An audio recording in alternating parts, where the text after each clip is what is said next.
ভাত দিতে দেরি করায় মাকে পিটিয়ে হত্যা। সোনারগাঁয়ের সাবেক ওসির বিরুদ্ধে তদন্তের নির্দেশনা বহাল। নারায়ণগঞ্জে ২৫০০ মাকে পিটিয়ে হত্যার অভিযোগ উঠেছে বিলায়েত হোসেন নামের এক ব্যক্তির বিরুদ্ধে। গতকাল সোমবার বিকেলে উপজেলা বিজয়নগর গ্রামে ভাত দিতে দেরি হওয়ায় পারভিন আক্তার নামের ওই নারীকে পেটানো হয়। গতকাল মঙ্গলবার ভোরে ঢাকা মেডিকেল কলেজ হাসপাতালে চিকিৎসাধীন অবস্থায় তিনি মারা যান। এ ঘটনায় অভিযুক্ত বিলায়েতকে গ্রেফতার করেছে পুলিশ। পুলিশ জানায়, প্রাথমিক জিজ্ঞাসাবাদে বিলায়েত জানিয়েছেন সোমবার বিকেলে কৃষিকাজ করে বাসায় ফিরে মায়ের কাছে ভাত চান তিনি।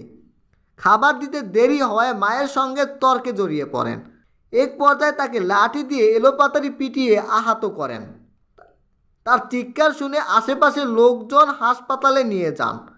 পরে ঢাকা মেডিকেল কলেজে পাঠানো হয়। সেখানে ভোরে চিকিৎসাধীন অবস্থায় মারা যান তিনি। ২৫০০ থানার ওসি হাসানুল্লাহ বলেন, হত্যার খবর পেয়ে বিলায়েতকে আটক করা হয়েছে। বুধবার তাকে আদালতে পাঠানো হবে।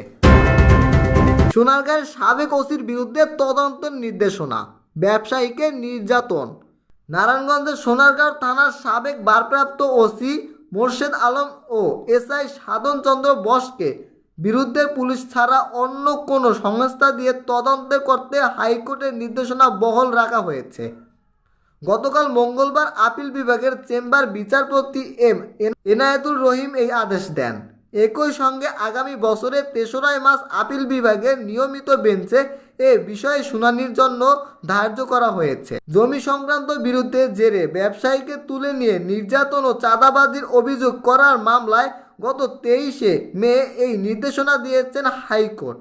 তবে আসামিরা এই আদেশের বিরুদ্ধে চেম্বার আদালতে গেলেও তা বহাল রাখা হয়। মামলার নথি সূত্রে জানা যায়, ২০১৮ সালে ৮ই অক্টোবর নিজ বাড়ি থেকে ব্যবসায়ী স্বপনকে তুলে নিয়ে যাওয়া হয় সোনারগাঁও থানায়। সেখানে নিয়ে তাকে হাত ও চোখ বেঁধে ফ্যানের সঙ্গে ঝুলিয়ে নির্যাতন করেন ওসি মোর্শেদ ও এসআই সাধন।